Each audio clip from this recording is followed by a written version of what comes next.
Hello everyone, मैं हूं Sameer and welcome to B four bros reviews and reactions. So अभी जिसने भी चैनल को सब्सक्राइब नहीं कर रखा है वो पहले तो जाके चैनल को सब्सक्राइब करें, रेड बटन को ग्रे में क्लिक करके साथ में बेल आइकन भी दबा दे बेल आइकन को भी। इस वीडियो को ना शेयर भी करो हर जगह अपने दोस्तों के साथ शेयर कर दो हर जगह। उनको भी बताओ कि मैं इधर बैठा हुआ हूँ इस तरह। सो व्हाट इफ एपिसोड 6 है what if Killmonger rescue Tony Stark. So इसके पिछले एपिसोड्स पे भी मैं एक वीडियो बना चुका हूँ, तो उनके लिंक इधर ऊपर फ्लैश हो रही है कि प्ले लिस्ट है पूरी, तो उनको भी जाके चेकआउट मारो, उनको भी थोड़ा सा प्यार दो।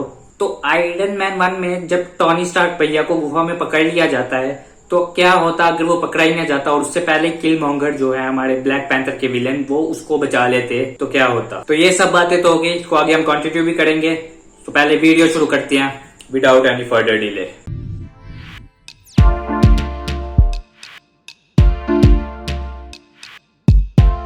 तो जैसे ही एपिसोड स्टार्ट होता है तो हमें वही आयरन मैन 1 वाला सीन दिखाया जाता है, जिधर अपने टोनी स्टार्क भाई साहब जा रहे होते हैं हम सोल्जर्स के साथ बहुत ही आराम से मजे में, तो उधर ही उन पर अटैक हो जाता है बहुत डेंजरस किस्म का, जो कि आयरन मैन 1 में हुआ था सेम टू सेम। तो सब सोल्जर्स जो उनके साथ होते हैं वो तो मारे जाते हैं और जैसे ही अपने टोनी स्टार्क भाई साहब बाहर निकलते हैं तो उनकी तरफ भी एक मिसाइल छोड़ा जाता है जब फोन से किसी को कॉल करने वाले होते हैं। तो उसी टाइम हम देखते हैं कि उधर अपने किलमॉन्गर भाई साहब आ चुके हैं उनको बचाने के लिए, जो कि मिसाइल होती है जो हमारे टोनी भाई साहब के ऊपर आके गिर रही थी उसको पकड़ के वो दूसरी डायरेक्शन में फेंक देते हैं और वो उधर ब्लास्ट हो जाती है।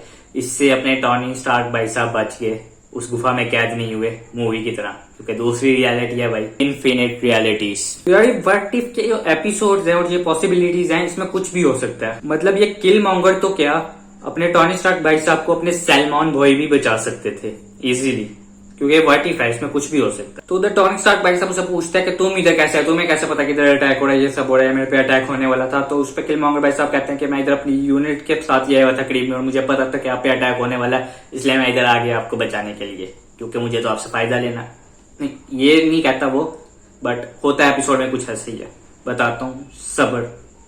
उसके बाद हमें ये दिखाया जाता है कि कैसे हमारे एमसीयू की जर्नी स्टार्ट हुई थी हमारे आयरन मैन के साथ, कैसे वो आयरन मैन बना और कैसे उसने एवेंजर्स को बचाया उस न्यूयॉर्क वाली बैटल से, और कैसे अपने आप को लास्ट में सेक्रीफाइस किया, थैनोस से सबको बचाया वो गॉन्टलेट पहन के स्नैप करके। लेकिन अब इस रियलिटी में ये सब कुछ हुआ ही नहीं, क्योंकि इसमें ना ही वो गुफा में फंसे, ना ही वो आयरन मैन बने और ना ही उन्होंने थैनोस के खिलाफ अपने आप को लास्ट में सेक्रीफाइस किया सबको बचाने के लिए। और उसके बाद हमारे वॉचर बोलते हैं कि हाँ बंदा तो बच गया, वो हीरो नहीं बना लेकिन विलेन के लिए अब काफी अपॉर्चुनिटीज हो गई।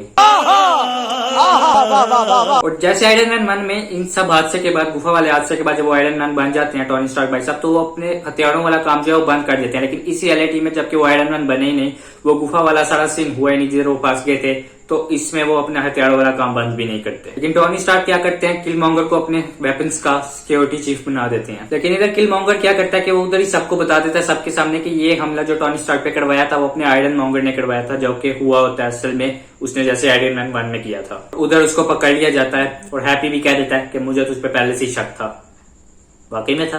और इन सब वाक्य के बाद टोनी स्टार्क किलमॉन्गर से खुश होकर उसको सीईओ बना देते हैं, जिसपे पेपर पॉट्स को शक होता है और वो नाराज हो जाती है टोनी से कि ऐसा क्यों, इसे जाने में तो कुछ ही देर हुई और तुम इतनी बड़ी जिम्मेदारी इसके कंधों पे डाल रहे हो, इस पे इतना भरोसा कर रहे हो, जाहिर सी बात है शक तो बनता ही है उसका। लेकिन अपने टोनी भाई सब किसी की नहीं सुनते। लेकिन अब पेपर पॉट्स को उस पे शक किया और रोडी से कहती भी है कि मुझे भाई इसकी सारी बैक हिस्ट्री चाहिए, इस किलमॉन्गर की, ये है कौन, कहां से है और क्या करता है। फिर आगे टोनी स्टार्क जो है वो किलमॉन्गर को अपनी लैब में लेके जाते हैं और उधर अपनी सारी टेक वैक चीजें जो होती है सारी उसको दिखाते हैं और किलमॉन्गर को लैब एक्चुअल में काफी पसंद आती है और जितने भी के वेपन्स होते हैं वो देख के काफी इंप्रेस हो जाता है। फिर आगे वो टोनी स्टार्क को ये भी बताता है कि कैसे उसके फादर की डेथ हुई, जिस तरह गैंग वायलेंस में हुई थी उनकी डेथ। और इधर किलमॉन्गर जो है वो टोनी स्टार्क को ये भी बताता है कि उसके जहन में एक आइडिया था ड्रोन बनाने का, एक ह्यूमन सोल्जर टाइप जो कि काफी स्ट्रांग होता है, लेकिन वो उस पर वर्क नहीं कर पाया, कभी बना ही नहीं पाया। लेकिन अब टोनी स्टार्क को उसकी मदद करनी है, क्योंकि उसने भी इसको बचाया तो वो तो कुछ मदद करेंगे। और वो कहता है कि अब मैं तुम्हारी मदद करता हूँ इस आइडिया को बनाने में, मतलब ये जो तुम कह रहे हो ड्रोन,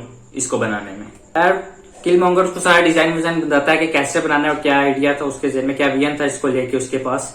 और उस पर ये वर्क शुरू कर देते हैं दोनों और बना भी लेते हैं, लेकिन जो वो बनाते हैं वो फेल हो जाता है, वो वैसा नहीं बनता जैसा उनको चाहिए होता है, एक फेलियर होता है। उसके बाद टोनी स्टार्क के जहन में एक आइडिया था कि क्यों ना आर्क रिएक्टर का इस्तेमाल किया जाए, लेकिन थोड़ी देर बाद वो खुद ही इस आइडिया को ड्रॉप कर देता है। इस पे किलमॉन्गर उसे कहता है कि क्यों ना वाइब्रेनियम का इस्तेमाल किया जाए, लेकिन टोनी भाई साहब कहते हैं कि अब वाइब्रेनियम नहीं है उसके पास, जितना इधर यूज होना है बिल्कुल भी नहीं है, खत्म, bye bye tata goodbye, गया। किल मॉन्गर उसे गलत साबित करते हुए उससे अपने एक लॉकेट टाइप दिखा के कहता है कि अभी भी वाइब्रेनियम एग्जिस्ट करता है। और अब इनमें आपस में दोनों में डील डन होती है कि हाँ भाई अब ये क्लॉ से वाइब्रेनियम लेंगे, क्योंकि ये खुद नहीं जाएंगे, ये उधर रोडी को बेचते हैं। सो रोडी उधर जाके वाइब्रेनियम की डील डन कर रहा होता है क्लॉ से, कि उधर हम देखते हैं कि हमला हो जाता है ब्लैक पैंथर का, और वो कोई नहीं होता, अपना टीचाला होता है, वो सब सोल्जर्स को मारता है और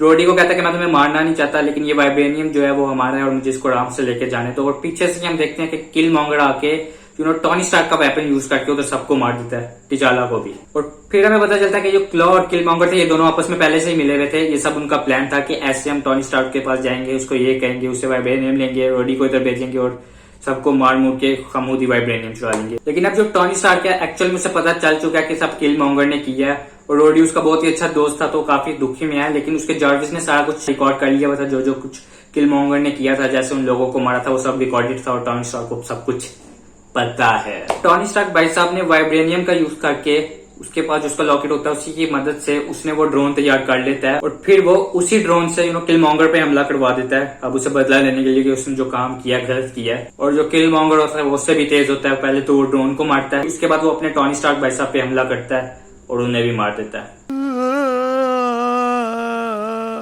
और फिर जब जनरल रोस आते हैं अगले दिन उसके पास, तो तब किल मॉन्गर उन्हें भी बेवकूफ बना देता है और कह देता है कि इस सबके पीछे वकांडा का हाथ है। 3 मर्डर्स हो गए एकदम ही, इसमें वकांडा का हाथ कैसे हो सकता है, तो उसको इस पे शक होता है। तो फिर वो लोग करते ही हैं कि इन्हीं रोबोट्स को और ड्रोन्स बना के इसी तरह के वो वकांडा पे भेज देते हैं उन पे हमला करने के लिए। और जैसे ही फिर वो वकांडा में एंटर करने वाले होते हैं तो किल मॉन्गर क्या करता है कि क्लॉ को भी मार देता है। सो वो वकांडा के अंदर एंटर होता है और उधर भी जाके सबको बेवकूफ बना देता है इजीली। वो बताता है कि ये क्लॉ ही था जिसने हमारे टिचाला को मारा था और मैंने इसे मार दिया, और अब मैं वकांडा के लिए लॉयल साबित हो चुका हूँ। और उधर से वकांडा में इजीली उसकी बातों से बेवकूफ बन भी जाते हैं हमारे जो किंग है टिचाका भी, जो टिचाला के फादर थे वो भी। लेकिन जो शीडी होती है उसको इस पे शक हो जाता है, लेकिन उसकी बात को घंटा कोई सीरियसली लेता ही नहीं। इन्हें वो ये कह देता है कि उधर से वकांडा पे अब हमला होने लगे उन ड्रोन्स के थ्रू और हमें अब तैयार रहना चाहिए। तो जैसे ही हमला होता है वकांडा पे तो ये खुद वो ड्रोन्स ऑफ करवा देता है, वो ऑफ हो जाते हैं। तो बाहर के जो सिग्नल्स थे वो जो देख पा रहे थे जर्नल लॉस्ट वगैरह वो नहीं देख पाते, सिग्नल लॉस्ट हो जाता है। और खुद ही इसके पास एक बटन होता है, उसका कंट्रोलर होता है जिससे ये ऑन कर देता है वापस ड्रोन्स, क्योंकि भाई साहब इसको उस ड्रोन्स को मार के वो जंग जीत के इधर का किंग बनना था, समझ रहे हो। तो जैसे ड्रोन्स वापस ऑन होते हैं तो वकांडियंस और उन ड्रोन्स के बीच में काफी बड़ी जंग होती है। काफी बड़ी लड़ाई के बाद जो वकांडा के लोग होते हैं वो ये जीत जाते हैं और उधर सब किल मॉन्गर को हीरो मानने लग जाते हैं कि इसी ने हमें बचाया। और उसके बाद सनसेट वाला सीन आता है जिधर जो है हमारे किल मॉन्गर भाई साहब वो टिचाका को कहते हैं कि अब मैं वकांडा को सर्व करना चाहता हूँ। तो टिचाका उसे कहते हैं कि हाँ भाई अब तुम्हें किंग बना देंगे, अब तुम ब्लैक पैंथर बनोगे। सक्सेसफुली सबको बेवकूफ बना दिया। तो जैसे ही वो किंग बन जाता है फिर वो जैसे ही ख्याल में उठता है तो उसके सामने टिचाला आता है और उससे आके कहता है कि क्या मिला तुम्हें सब करके और क्यों किया तुमने ये सब। किलमॉन्गर जिस पे उससे बताता है कि ये सब मैंने बदले के लिए किया है, बदला लेने के लिए। कि जब उधर मेरी फैमिली को मारा जा रहा था और सफर कर रहे थे, इतने मुश्किल टाइम से गुजर रहे थे, तुम इधर हाथ पे हाथ धरे बैठे हुए एंजॉय कर रहे थे बस, और कुछ नहीं, तुमने एक घंटा कुछ भी नहीं किया। इसके अगले शॉट में हम देखते हैं और हमें पता चल जाता है कि अब किलमॉन्गर ब्लैक पैंथर बन चुका है। फिर अगले सीन में हमें ये पता चलता है कि जनरल रोस वगैरह वकांडा पे मिसाइल्स वगैरह छोड़ने वाले हैं। और फिर पेपर पॉट्स के ऑफिस में जैसे वो ऑफिस में एंटर करती है हमें उधर श्योरी नजर आती है जिसको पता चल चुका है कि किलमॉन्गर ये असली विलन है और कैसे उसने सबको बेवकूफ बना दिया। और उधर वो पेपर पॉट्स को कहती है कि हम सबका एक ही विलन है किलमॉन्गर, जिससे अब हमें लड़ना है। तो बस इधर ही एपिसोड एंड हो जाता है। तो ये बहुत ही जबरदस्त एपिसोड था, बहुत ही जोरदार एपिसोड था, मेरे को बहुत मजा आया, बहुत एंजॉय किया।